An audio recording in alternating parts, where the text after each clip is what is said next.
thank you for joining me on this video. This has been a very highly requested video, and it's all about how to grow your hair nice and thick and as healthy as you want it.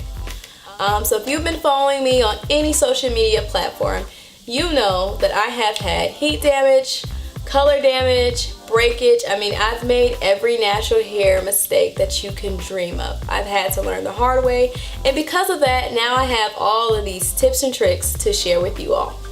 So let's just get straight into the video. So a question or statement I get all the time is, my hair just doesn't grow, it's only growing a ½ inch, and I've been at the same length for years and I just don't understand what the problem is. And so I want to let you guys know that number one, I have struggled with the same thing, and number two, I have learned that it's really not about how fast your hair is growing, but it's really about retaining the length when your hair does grow. So for example, when I was growing out my hair, my hair would grow and I'll be like, oh, look at all this length. And when I went to go get a trim or my ends clipped, they would take so much of it off because my stylist would be like, oh, like, yeah, your hair grew, but you have 2 inches of damaged hair. So she would cut it off. So it seemed like it was stagnant and my hair was staying in the same place. My hair was always like right here. It just wouldn't pass this. So it's like, oh, and then when it did grow, I'm like, oh, my hair, you know, my hair's touching my shoulders, like it's popping, like it's on, and then she would hurt my little heart and it would be right up here again. So all that to say that it's really about retaining the length that you have. So that's why it's so important to make sure that you're caring for your hair in a way that it's going to allow you to retain all the length, that you're moisturizing your ends, that you're doing everything to it so that way when your hair does grow, it's really a trim instead of a cut. So I wanted to get that out the way. So before I get into why it's important to know your hair porosity, I really want to touch on how you can find out your hair porosity. So I, like many others, went right on Instagram and Google and looked up what the heck is hair porosity and how can I tell, and this is what I found. First, you're going to take a strand of your hair, preferably freshly washed so it doesn't have any product in it. You're going to take a glass, actually I have a glass, 1 second. Actually, might not be the best idea. Okay. So first you're going to take a strand of your hair, preferably freshly washed, so it doesn't have any product buildup on it. And you're going to take a glass of water and just drop that strand of hair in the water.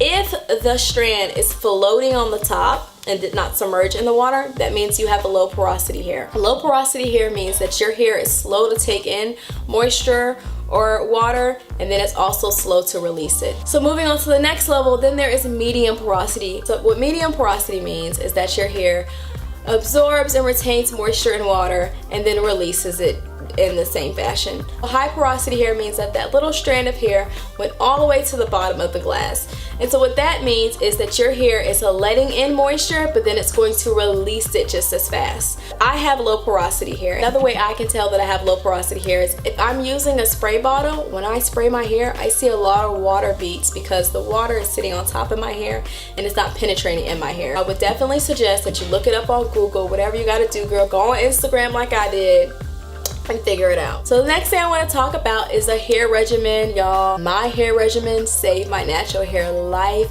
Before it, I don't know what the hell I was doing. I was just really out here doing a twist out every other day. I mean, just shampooing sometimes, deep conditioning sometimes. I didn't have no kind of routine, and my hair was a result of that. So getting my hair on routine is the best thing that happened to me, and it really made a difference in my hair life. And so I'm gonna just share with you guys some tips and a little bit of my routine with you.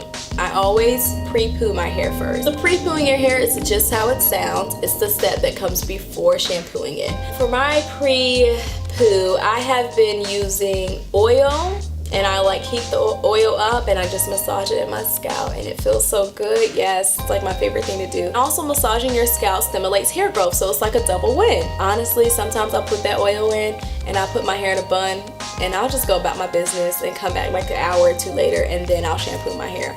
And mind you, this hair regimen, I'm doing this all to my hair once a week. All the steps are going through pre-pooing, shampoo, deep conditioning once a week. It's a lot, but your hair will thank you. So let's talk about conditioning. So I do not condition anymore. I'm just not a conditioner person anymore. I'm a deep conditioner person now. So basically what that means is I no longer just take like any kind of conditioner and put it in my hair and then rinse it out like the 15 minutes that they tell you to do on the bottle. Like, no. I always deep condition with heat, always. Sometimes I literally will take the deep conditioner oil in a container and put it in the microwave. Yes, I'll heat it up.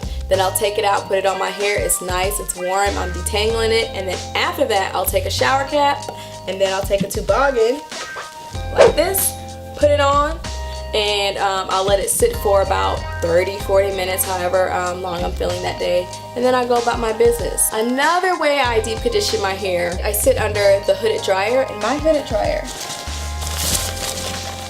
this is not even a real hooded dryer. This is, I literally got this from Sally's for like $11. You connect this piece to your blow dryer and it just goes over your head like this.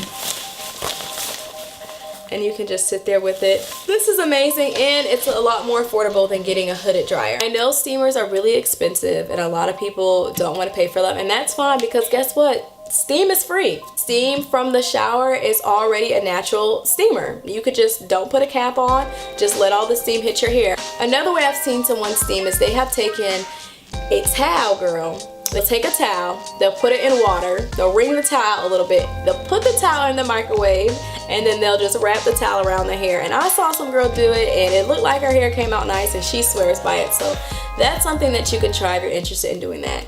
If you're ratchet like me, you'll get a gym membership that has a steam room, and you'll go sit in it like I do. I mean, that's on my most laziest days. I'm like, I'm about to get this workout and my hair at the same time. And y'all, when I say I really wash my hair, put my deep conditioner in, and I go in that steam room and I'm just over there detangling my hair, and people are looking at me like I'm crazy, and I'm like, I paid for this gym membership. I'm about to get all my usage out of it.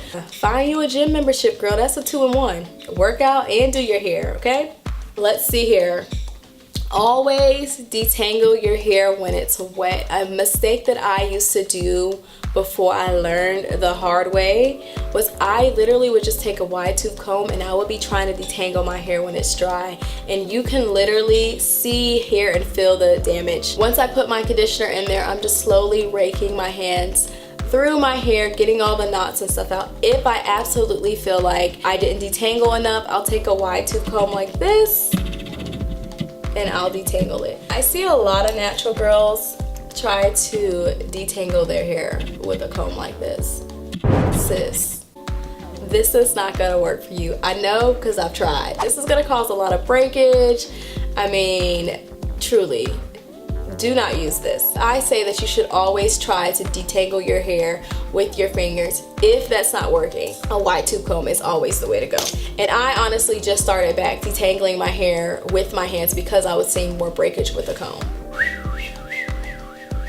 After I deep condition my hair, I take all the deep conditioner out. You know, it's feeling lovely, it's amazing. Then I go into moisturizing my hair. So what I've been using is the lock method, leave-in conditioner, oil cream, or the LCO method, leave-in conditioner, cream, oil. That has worked best for me. The leave-in conditioner makes my hair all soft. The cream is adding that thick moisture to it, and then the oil is sealing it all in. So moving on. One thing that I have stopped doing that I wish I would have known back then is to never do your hair when you're in a rush. When you're in a rush, you're not really focusing actually. You're just ripping through your hair, trying to get it in whatever style you want, and that causes a lot of breakage. So now, if my hair is like not ready and it's time to go, like I'll try to do like a real simple protective style. Like I'll try to like just put it in a small bun and wrap some weave around or something, but something where I'm not trying to comb through it and detangle it in like such a fast pace. So never do your hair when it's in a rush. Every time you do your hair, you should have plenty of time. So you're sitting down, you're being very gentle with it. Please don't be just in there tugging on your hair. Like be very gentle, even when it comes to like finger detangling or twisting your hair. I've had someone reach out to me and they were basically telling me about their natural hair journey, and she really explained to me how she feels like the roots of her hair are always kind of moisturized and the bottom of it is always super dry, and she didn't know what to do about it. So I love that she brought this question to me because it's something that I have noticed on my personal hair journey. I had the same thing where I was like, my roots feel good but my ends are really dry, and that really goes back to retaining length. Remember we talked about if your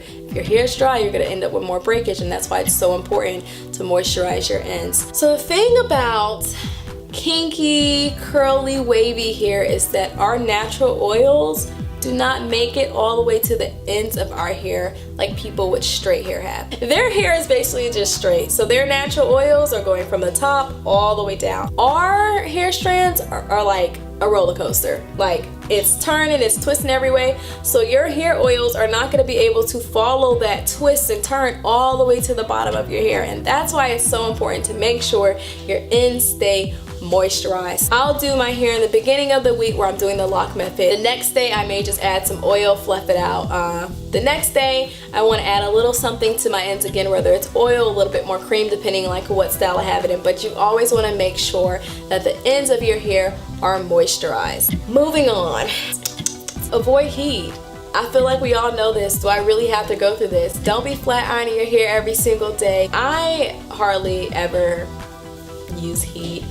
And I think I'm actually scared of heat because I've been burnt once. And when I say burnt, I'm not talking about a flat iron. I mean, like, I straightened my hair and it just never went back to being curly. Like, there was just a lot of heat damage. So I'm scared of heat. I'm like, no, I'm good on it. I don't straighten my hair. I'll have somebody else do it because that's how terrified I am of heat damage again, because it ruined my life. I don't want you guys to be scared of heat like I am. Let me fix my words. Heat. Of course, putting heat in your hair is fine if you're doing it once every 2 months or even once a month, just with the proper heat protectant and stuff on it, you know, to each its own. But just excessive heat, you definitely want to stay away from that. Let's talk about small things that you can do to take care of your hair. So one of my biggest blessings is discovering a silk pillowcase. Before it, I don't know what your girl was doing, y'all. I have no idea what I was doing. Because I have a small head, you guys can see, I have a little peanut head. So the bonnets I was getting at the beauty supply store would do their job, but then eventually they would stretch out like too big for my head. I don't know why, but they would just be too big and they would just be falling off. So I always wake up in a panic like, damn it, my bonnet fell off again, my hair's all raggedy at the top. Like, it used to be a struggle. So I discovered a silk pillowcase, so even when my bonnet fails me, my silk pillowcase always has my back. It's right there. So that is a great backup if you're a wild sleeper. And then also I invested in a bonnet with the drawstring so it could fit my little peanut head. Something I hear a lot is people saying, oh, my hair is so damaged, it's brittle, it's dry, I'm just gonna put my hair in a protective styles, I'm gonna put braids, or I'm gonna put this wig on it to give it a break. That is not something you should be doing. So protective styles are not for dry, brittle, breaking off hair. Protective styles are for like when your hair is like healthy or in a decent state where your hair is moisturized, and you can put it in that protective style to give it a break from styling it. If your hair is damaged and breaking and brittle like mine was, stay away from protective styles. Instead, do the opposite. Take your hair to the emergency room, girl. It needs help. So do like I did. My hair, and I'm speaking from experience, my hair was like that. It was brittle, it was dry, and I tried to do some crochet braids, and when I got it out, it was dry and it was still brittle. So instead of doing that and making that mistake like I did, instead take your hair to the ER. Do the hair regimen, do deep conditioners, hot oil treatments. Make sure it's something that you're doing consistently every single week, because that is what's gonna help your hair. After you start seeing a difference in your hair texture and you're starting to notice that it's not that dry and not that brittle, and then maybe you'll take a break and then put your hair in a protective style. But if you're gonna put your hair in a protective style where it's dry and it's breaking off, when you take it out, it's gonna be the same thing where your hair grew a little bit, but your breakage is more than your growth, and that's all about retaining length. So that is something that I had to learn the hard way. No protective styles if it's dry, damaged hair. Take care of your hair first, and then you can put it in a protective style. I understand that everyone doesn't feel comfortable wearing their hair out like that, in that state, in that dry, damaged state. So something you could do is like get a wig that you can take off and put back on. So like, or a U-part wig or something that you could take off, make sure you're taking care of it, moisturize it, put it back on when you want to go out. Like, that's like the perfect solution to make sure you're doing both. You're protecting your hair, but you're also making sure that it's like moisturized and sealing it with oils and stuff. Make sure you clip your ends. I know people who clip their ends every 2 months. I know people who clip their ends every year, every 6 months. It doesn't matter. Just do what's best for you. Oh, another really important one that saved me, y'all. Read your ingredients. If you cannot read the first 3 ingredients in whatever you're putting in your hair, throw it away. I want to give you guys an example of a product that you can find that you can read the first 3 ingredients on, and that you can find at your local Sally's or Target, I believe, also. So this is the Thank God It's Natural Honey Mask. And so the first ingredients are water, raw honey, and fruit oil. And even the next line goes jojoba oil, aloe vera, and then it starts getting to other ingredients, because that just goes to show you, like, I could read like the first 5 ingredients of this you can put in your hair. What you don't want to see is the first 3 ingredients be alcohol or some huge words that you don't understand. If you cannot understand it, don't put it in your hair. I know this may be a little expensive. You can also find some really cheap good products at, like, Trader Joe's has some awesome ones. I love the deep conditioner for them. Someone asked me, how do I thicken up my hair? My hair is thin, y'all.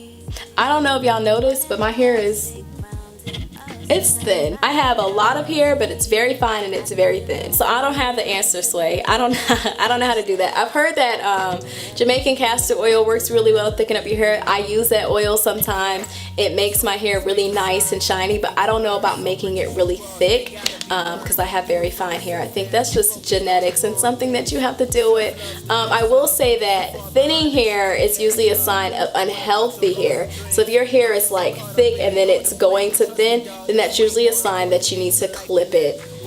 Actually go ahead and cut it, because that's a sign that it's unhealthy. People always ask me about hair vitamins and if I've taken them before. Yes, I have taken hair vitamins. I have taken Sugar Bear Hair, Hair Infinity, and my Organics. Is there any kind of superpower in hair vitamins? No. There's not. I will say this though, I don't think it's so much about the hair vitamin. I think it's just any vitamin. If you are not getting the nutrition that you need in your meals, then you need to take a vitamin. So it doesn't necessarily have to be a hair vitamin. You can take a 1 a day. You don't have to take a hair vitamin because some of them are really expensive. I will say that a really good indicator to look at if you need to be taking any kind of vitamins or supplements are your nails. If your nails are really brittle and they're breaking, then you probably need a vitamin. And then last but not least, I would like to say thank you so much for tuning in and watching this whole video. I know it was long. I hope I answered all of your questions. If I did not, comment below, write, DM me. I'll answer more questions. I'll go into detail in places that you guys may feel like I didn't. Yeah, like, thank you for really tuning in. Thank you for watching the video. I really appreciate you guys, and just tell me what you're looking forward to next.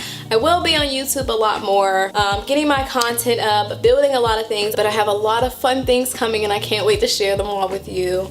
So thank you again for tuning in, and I'll see you next time. Bye, you guys. So stay up, do everything with love, 'cause I love you.